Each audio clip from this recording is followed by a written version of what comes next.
Ito na naman po tayo, Joey Banyes po. Naku po, mukhang magagalit ang mga kabataan nito dahil sa pahayag ni Senator Robin Hood Padilla. What? Oh my God. At sinabi niya na weak ang mga kabataan nito. Ako po, Mr. Robin Hood, kung kayo'y nagbabalak na tumakbo sa 2028, wag na kayo magtaka na isiro kayo ng Gen Z. No Dahil sa way! pahayag yung ito. Alam nyo, iba yung panahon nyo sa panahon ngayon. May mga aspeto noon na malakas kayo, may mga aspeto rin na mahina kayo noon. Ganun din ngayon. Sa panahon ng Gen Z, sa may aspeto silang malakas sila, mayroong aspeto rin na mahina sila. Kayo ang nasa politika, dapat kayo ang ng paraan o solusyon. Kaya nga itong si ating mahal na Pangulong BBM, naglaan ng 1 trillion plus ngayong taon na to para sa Education Department. Isa na to sa mga solusyon para sa ating mga kabataan. So, pakinggan natin ang sagot ng isang youth leader. Ayan. Hi, Peter Kita mo Enriquez sa programang Balita Bata. Tama talaga mga kausapin natin. So, Batang-bata. the first question, Brel, if I may call you Brel, do you agree with the observations of Senator Binoy Padilla? Actually, Peter and Ricardo, nakakagalit talaga yung binanggit ni Senator Robin Padilla kasi para bang minamaliit niya ang mga kabataan. Sa katunayan, hindi rin surprising sa sa lumalalang crisis natin ngayon, tumitinding economic and political crisis na talagang madedepress yung mga kabataan. Ang tinuturing kasi sa usapin ng depression ay para bang kahinaan ng mga kabataan imbis na dapat nga hindi ito binibear ng mga kabataan yung brunt o yung bigat ng usapin ng depression, kundi dapat nga accountable yung government sa pagsosolve ng mental health crisis dito sa Pilipinas. Okay, very good. Siguro ang pinapatungkulan niya, yung magkaiba talaga, no? Poles apart, nga, yung paano pinalaki yung mga boomer generation, yung Gen X versus yung mga current young generations. At ang sinasabi nga, masyado kayo, meaning the youth, masyadong attached sa mga gadgets, social media, and parang ang kinakalabasan nun, ang resulta nun, hindi talaga, alam mo yon yung hindi sanay makipagbardagulan sa labas. Ganun ba? Brel, go ahead. Sa katunayan, lalo na rin sa mga magulang din na nanonood sa atin ngayon at kay Senator Robin Padilla, sa katunayan, hindi mahina yung mga kabataan at hindi rin sila nag-iinarte dahil lamang na magkaiba o malaki yung generational gap. Yung tulad nga na binabanggit ni Senator Robin Padilla na para bang mas marami na siyang karanasan kaysa sa mga kabataan. Sa katunayan, pagkasilang pangalang ng mga kabataan, pinagsasamantalahan na siya. Ang mga Bakit? kabataan, Hindi ba kayo mahal ng inyong mga magulang para masabi ninyo kayo'y pinagsasamantalahan? ang mga kabataan po kasi sila nga mismo ay apektado na hindi libre yung edukasyon. Hindi nga rin libre yung healthcare dito sa Pilipinas, hindi rin siya aksesable.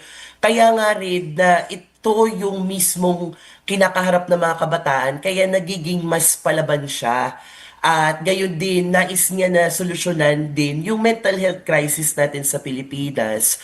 Kaya nga rin na yung binabanggit nga ni Senator Robin Padilla, yung pag-recognize lalo na ngayon given na nagbabago na yung social media at marami ng mga yung mga kabataan nga sa kasalukuyan very na sila techie kung sasabihin. Ngayon na natutuklasan na natin yung mga problema at yung mga yun nga, yung mga problema, hindi ba dapat na hindi ito tinitingnan bilang kahinaan? Bagkus pa nga ay nakikita pa nga ito na nakatutulong para lalo pang resolbahin yung mga ugat na mga problema, lalo na ng mental health crisis natin sa Pilipinas. I mean, the points you said have bigat naman, no? Pero it's also the same problems that the older generation had before. Hirap din naman sila sa access on education, hirap din naman sila sa access on technology. I think magkaiba lang din tayo on how magkaiba lang din on how the generations deal on things, no? So tinitinan ko kung saan kaya ang pinanggagalingan dito ni Senator Robin Hood Padilla at kung ano ang pwede nating gawin to meet halfway in the middle para makita natin the best that we can do. Sa inyong mga kabataan, sa grupo ninyong K-TAP, ano yung nakikita ninyong maaari nyong isagot doon sa social media bridge kung paano natin nga gagawing maayos at makokontrol natin yung paggamit ng social media enough para hindi maging masyadong reliant ang mga kabataan dito sa mga nakukuha nilang affirmations on SOCMED. Sa tingin ko, una't una, hindi maghugas kamay yung kasalukuyang gobyerno sa mental health crisis sa Pilipinas. Bagkus ay magtulungan, no, yung iba't ibang mga henerasyon at matuto lalo na sa scientific at health primarily na pagsusuri sa mental health sa Pilipinas. Hindi dapat gawing tabu ang depression, bagkus kilalanin ito bilang sakit at kilalanin ang ugat kung bakit nga ba nade-depress ang maraming mga kabataan. At ito ay dahil sa hindi masolusyonan na crisis.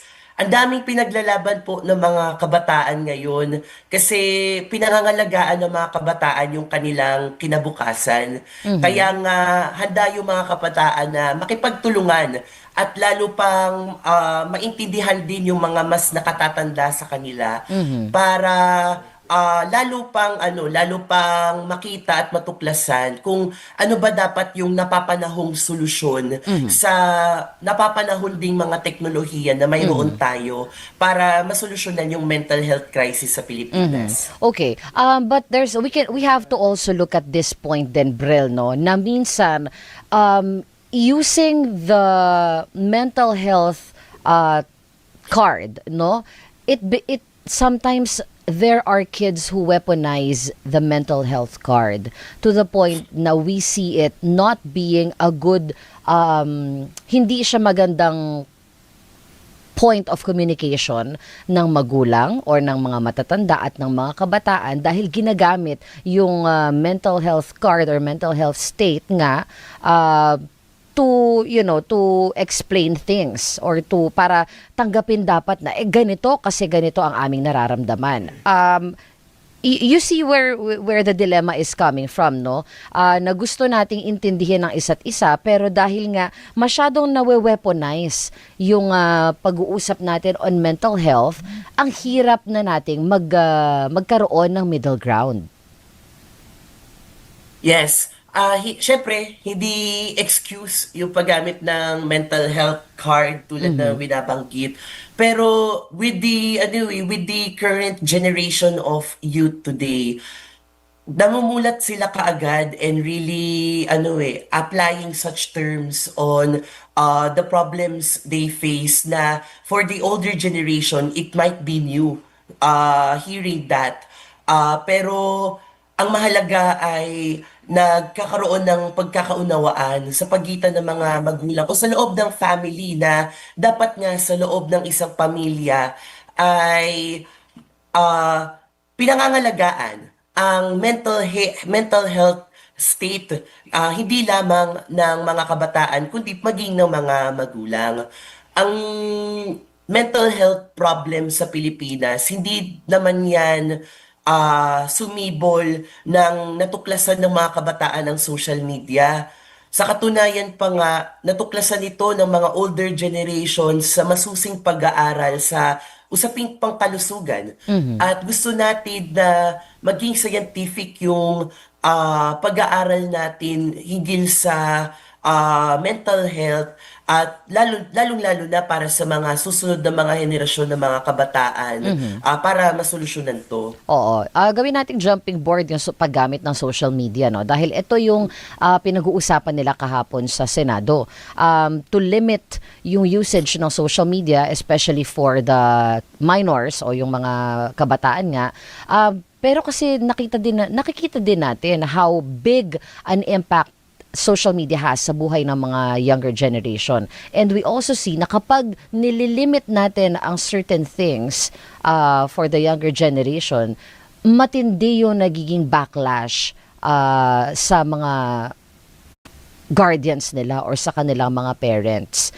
Paano natin pag-uusapan ito na walang nagiging depressed na mga bata o nagiging constructive yung usapin both for the younger generation and for the guardians natin? Diba? Okay. Siyempre, kasi 'di ba nung sumibol na yung paggamit ng cellphone at pagiging reliant na natin sa social media, kadalasan sasabihin sa mga kabataan, ayan, kaya ka nagkakasakit kasi kaka-cellphone mo yan. Ayan, sasabihin ng mga magulang natin na kaya ka naman nade-depress kasi cellphone ka ng cellphone. Kailangan din na maunawaan ng lahat, hindi lang ng mga kabataan, hindi lang ng mga mas nakatatanda sa atin, na ang mga problema dito sa Pilipinas ay hindi nagmula lamang sa ating mga cellphone. Ito ay nagmula talaga sa arawan na nararanasan natin. Fina-flood tayo ng corruption scandal sa Pilipinas, ang lala ng pagdapa ng ekonomiya, etc., na siyang nakalulungkot para sa mga kabataan na gusto lamang talaga ng mapayapa at masaganang buhay paglaki. Ang paglimit ng social media ang paglimit ng social media para sa mga kabataan sa gitna ng lubusan na pag-unlad ngayon ng teknolohiya, hindi siya yung primaryang sagot para matugunan yung crisis natin. Ang kailangang tugunan ng current na government natin ay gawing libre at aksesable yung mga basic social services, at gayon din ay pagpapahalaga sa pangkalusugan. Maganda yan, Brel. If I may, you are part of Gen Z? Yes! Yan, oo. Proud Gen Z po. Ayan, batang-bata, 14 to 29, ha? Alam mo, as we speak, nagkakaroon ngayon ng national elections ang Bangladesh. Anong kinalaman nun? Oo nga, sa Pilipinas tayo eh. Kasi yung uprising sa Bangladesh, Rika, ay powered by Gen Z. Nako, eto So na in nga these yan. national elections, itong elections Pati ngayon. sa Nepal nun, di ba? Gen Z din yun. Correct. So ngayon sa Bangladesh, ito daw ang test nila kung gaano ka-powerful ang Gen Z. Now, back to the Philippines. Sa 2028, Babrel, palagay mo mararamdaman ang power ng Gen Z and the other younger generations? Alam nyo, hindi naman kailangan pa nating hintayin yung 2028 para mas maramdaman yung lakas ng mga kabataan sa panlipunang pagbabago. Kasi ramdam na siya. Ngayon pa lamang, lalo na tumitindi yung corruption scandal sa Pilipinas. Sinasabi nga sa mga balita, sa iba't ibang bansa, ang mga Gen Z, ang mga nagsimula na mga protesta, kaya nagkaroon ng mga changes in reform sa iba't ibang mga gobyerno sa iba't ibang bansa. Dito sa Pilipinas nangyari yan ng Setyembre, ng last year, at tuloy-tuloy pa rin yan hanggang ngayon. Kaya nga, sa sinasabi ni Robin Padilla na mahina ang mga kabataan, sa katunayan, napatunayan ng mga kabataan yung kanilang tikas, galing at talino sa pagpupursigi sa pagbabago ng lipunan mula pa lamang sa pagpapanawagan nila sa pagpapanagot ng lahat ng sangkot sa korupsyon. Kaya hindi mahina yung mga kabataan at mas lalong hindi maghugas kamay ang ating gobyerno. At so anong plano natin sa February 25? February 25 para sa People Power, edi lahat ng mga kabataan, isa sa buhay talaga yung diwa ng People Power. Kasi ang nangyari ng EDSA sa panahon ng martial law, kung saan ang mga kabataan din ay nagpanagot din ng isang diktador, pinatalsik siya laban sa korupsyon, yun din yung nais na isabuhay ng mga kabataan.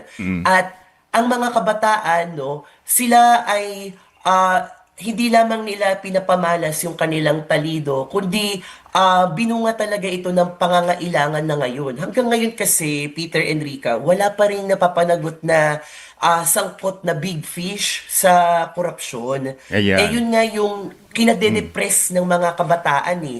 Kinadedepress ng mga kabataan yung Kaya nagkaroon ng sobrang- depression. na na para bang wala nang pag-asa ang mga kabataan Yeah. sa ganitong tumitinding krisis kasi Yeah. yung mismong gobyerno hindi masolusyonan yung corruption scandal sa Pilipinas. Pero sa katunayan, napakalaki ng hope para sa mga kabataan para lalong kumilos ng sama-sama. Ayan. Kaya dadalhin ito sa February 25. So palagay ko magyayaya kayo at hahamunin nyo si Senator Robin Padilla na gusto mo sa kalsada, alika magkita tayo sa February 25 ano. Maraming salamat Brel. Very good. At least from your point of view na ipabdama mo at naunawaan siguro ng iba where the youth Gen Z is coming from. Ano ha? Oo. Yes. Lahat ng mga henerasyon magkaisa tayo at tumungo tayo sa EDSA sa 25 para panagutin ang mga kurap. So, yun nga, narinig natin ng sagot ng isang youth leader. Kaya, dapat talaga suportahan natin at pangalagahan ang mga kabataan. Meron nga kasabihan ang kabataan ang pag-asa ng ating bayan. So, sa mga politiko, gumawa kayo ng paraan o solusyon para sa ating mga kabataan. So, hanggang dito na lamang po. Bye-bye po. Bye-bye.